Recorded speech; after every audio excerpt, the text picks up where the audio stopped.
노무현 대통령은 애초에 후보로서 등용 안 되는 사람으로 인식되어 있었어요. 그 당시 이인재 대세론이라고 돼 있었고, 노무현 대통령은 뭐 애초에 저 밑에 있는 후보 정도였는데, 광주 경선에서 급변화가 일어나면서 바람이 그냥 확 불어서 노무현 대통령이 되지 않습니까? 당시 민주당의 의원 또는 민주당의 공조직 내에서는 노무현 후보가 전혀 우세는 아니었던 것 같습니다. 근데 사람들이 노무현에 왜 열광하게 되었던가? 조직적 열세도 불구하고 후보가 되시지 않습니까? 저는 그 노무현 대통령을 왜 그렇게 사람들이 지금도 좋아하고 했을까 보면 기성 정치인이 갖고 있는 모습이 아니었던 것, 전혀 아니었던 거죠.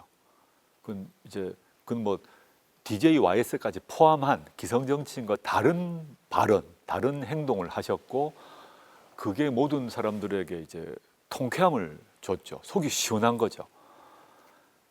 그리고 그 끊임없이 도전하는 정신이 있어서 바보 노무현이라고 했던 이유가 뭘까? 다 안 될 거라고 생각하는데 끝까지 도전하는 그 모습을 보고 사람들이 계속 마음에 빚이 생겼거든요. 저 사람 참, 맨 처음엔 저 사람 왜 저러나 그러다가 계속 도전을 하니까, 저부터도 전 노무현 대통령을 알긴 알았지만 저 사람이 노무현 변호사로부터 알았고, 이분이 대통령으로 민주당 안에서 될까 의문을 가졌는데, 끊임없이 부산시장 도전하고 또 떨어지고 지역주의 타파로 싸우고 할 때 점점 눈길이 가더라고요.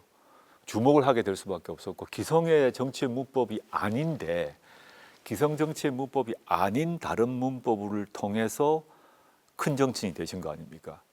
그래서 그리고 또 광주로부터 변화가 일어나서 대통령이 되셨고, 그 뒤에도 끊임없이 이제 기득권 정치, 권위주의 정치와 반대해서 싸우셨죠. 그게 많은 국민들에게 그 정서적 카타르시스를 주신 것 같아요. 저도 그렇게 느꼈고, 대통령 되셨을 때 저는 아주 통쾌했어요.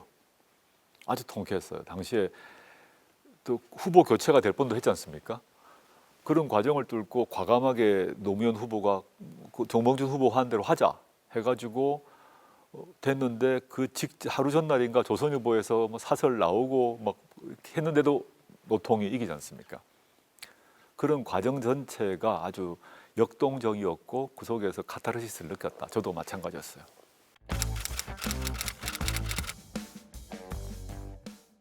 저는 일단 권위주의 정치 문화를 정면으로 거부하신 분이다. 우리가 과거에 대통령 그러면 왕이라고 생각하는 경향이 있었어요.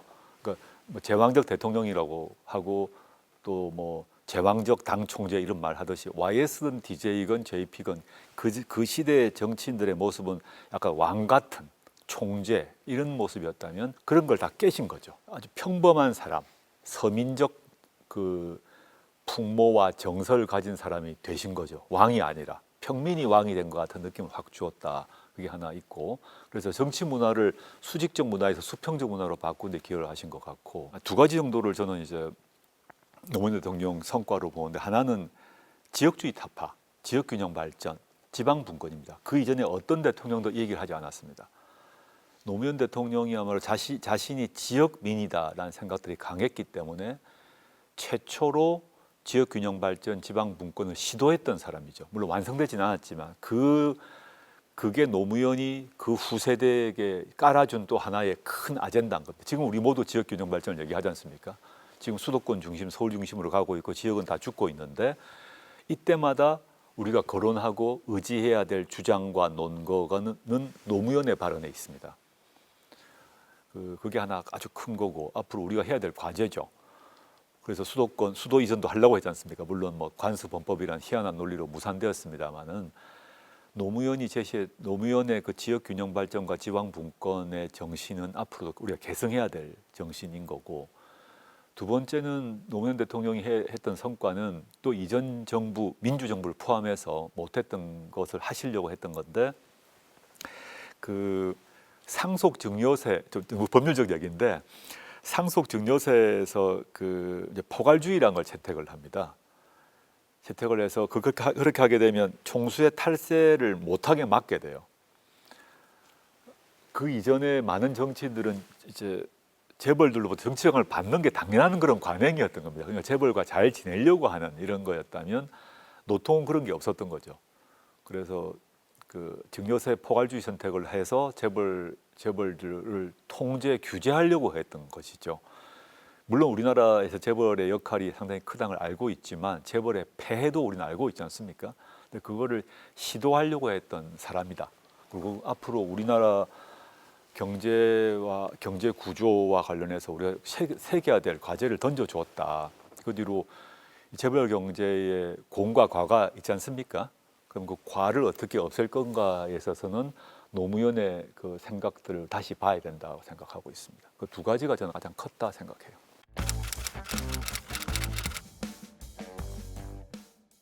그런 생각은 한 적이 없고요. 저는 그때도 또 제가 청와대 민정수석이 있을 때도 제가 현실 정치인이 된다고는 생각을 하진 않았어요. 왜냐하면 스스로를 끊임없이 학자, 지식인으로 스스로를 규정을 해왔고 그렇게 살아야 된다고 스스로 믿고 스스로를 훈련했던 시기였기 때문에 주변에서 이제 현실 정치 권유를 사실 많이 받았습니다. 출마 얘기도 많이 했고, 근데 저는 그건 아닌 것 같아. 제가 할 일은 다른 데 있는 것 같다고 다 여러 번 거절을 했습니다. 그거는 변함이 없었던 것 같고, 근데 지금 현실 정치로 변하게 된 거는 이제 2019년 이제 검찰 수사를 받으면서 저의 모든 상황이 통째로 바뀌어 버린 거죠. 그래서 그때 뭐 2010년 진보 집권 플랫 때도 여전히 뭐 정치할 생각은 전혀 없고, 그 당시 이걸 하게 된 거는 2007년에 이명박 정부가 들어서지 않습니까? 그때 너무 저는 실망을 했어요. 물론 당시에 이제 정동영 후보가 나왔지 않습니까? 근데 이명박 후보가 될 거라고 대부분 다 예상을 했죠. 예상된 결과가 나왔지만 너무 실망을 했고, 그리고 이제 이명박 정부가 끌어나가는 그런 모습에 너무 이제 화도 났고, 더 화가 났던 건 뭐냐 하면 당시에 이명박 정부하에서 넓은 의미에서 진보 진영 또 민주 진영의 사람들이 이 패배감이 크게 작동했어요. 그거를 좀 바꿔봐야겠다. 그래서 오영 대표하고 저하고 약간 뭐 친구 같은 사이라서 한번 해보자. 그래서 대담집을 냈고, 이걸 계기로 좀 약간 분위기는 좋아졌어요. 그때 약간의 기여를 했는데, 그렇지만 그때도 제가 정치하려고 한 건 아니었습니다. 저도 2019년 검찰 수사가 아니었으면 제가 교수 자리를 하고 지금도 서울대 연구실에 있었겠죠.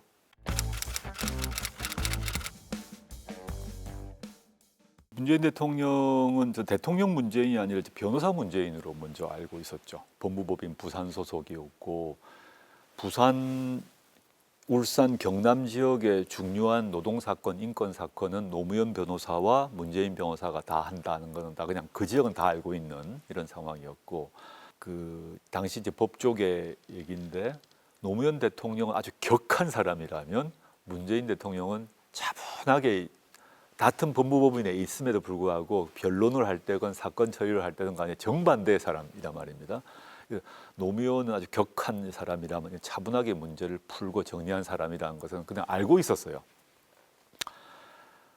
그리고 이제 법정에서도 법정 변론을 할 때도 그 판사들이 문재인의 변론을 노무현의 변론보다 훨씬 좋아한 걸로 알고 있습니다.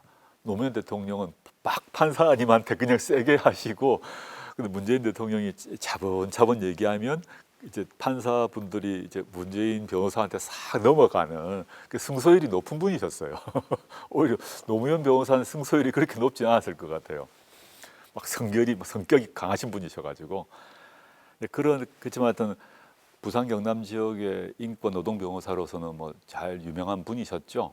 그다음에 존경의 마음을 갖고 있었고, 그런데 제가 이제 결정적 계기가 된 거는 노무현 대통령이 서거하시고 난 뒤죠. 그거 뒤에 모든 사람들이 이제 충격받고 저도 충격을 받았고, 그런 과정에서 그럼 어떻게 정권을 이제 가져와야 되는 거 아닙니까? 어떻게 해야 될 것인가 생각을 저도 했고, 그때 노무현의 유산 유지란 것이 이제 중요한 게 됐지 않습니까? 많은 사람들이 노무현 대통령이 현직에 있었을 때 많은 사람이 비판도 하고 조롱도 했지만 그런 비극적 결과를 보고 모두가 마음의 빚이 생겼지 않습니까? 그래서 노무현이 실제 어떤 사람이었고 노무현의 정신이 무엇이었고를 되돌아보는 현상이 벌어집니다. 집단적으로.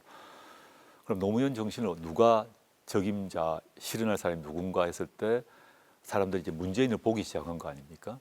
저도 그 중에 한 명이었다라고 말씀드리고 싶고, 그리고 한편으로는 역설적인데 문재인 대통령과 노무현 대통령은 막 동지적 관계죠. 선후배지만 동지적 관계인데 노통은 아까 말씀드린 격한 사람이에요. 뜨거운 사람이에요.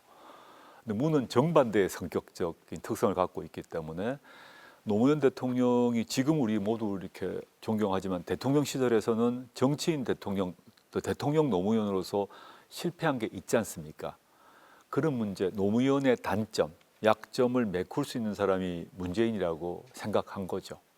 그래서 저도 당시 이제 문재인 변호사님께 정치하셔야 될 것 같습니다. 라고 제가 권했던 사람 중에 한 명이었습니다. 그래서 하시겠다고 결심하셨고 제가 그런 권유를 했던 원죄 때문에 17년에 청와대에 들어가게 된 것 같아요.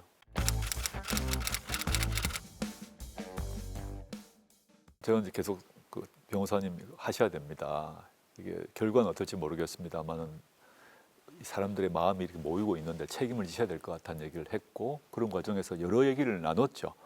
근데 그분이 뭐 저한테 이거 이렇게 당신 이거 하라 이런 얘기 한 적은 없고 물론 공개 토론회 무슨 자리에서 뭐 조국 법무부 장관 시키면 어떨까 이런 말 하신 적은 있으세요. 근데 그건 이제 사람들 앞에서 툭 한마디 던진 건데 근데 제가 이제 검찰 개혁에 대해서 어떤 생각을 갖고 있는 건 너무 잘 아셨죠. 알고 계셨고 그래서 청와대 당선 되시기 전이죠. 전에 뭐 당선될 거라고 대부분 예상을 했으니까요. 저보고 같이 들어가자 하시더라고요. 그래서 뭐 제가 그럼 그 문제는 국가 권력 개혁은 제가 하겠습니다 하고 들어간 거죠.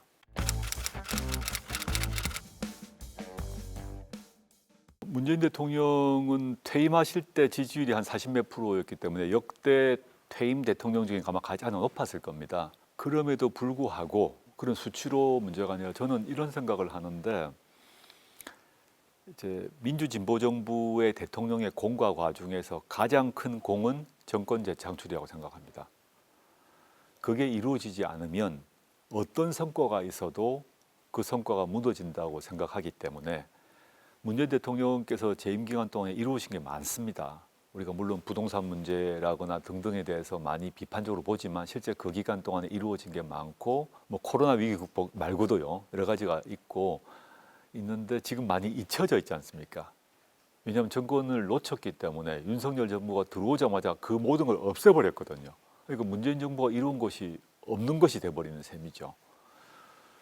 그 정권 재창출을 하지 못했다는 것이 저는 문재인 정부의 최고의 과다라고 생각하고 저는 이 점은 현재 이재명 정부도 명심해야 된다고 봅니다.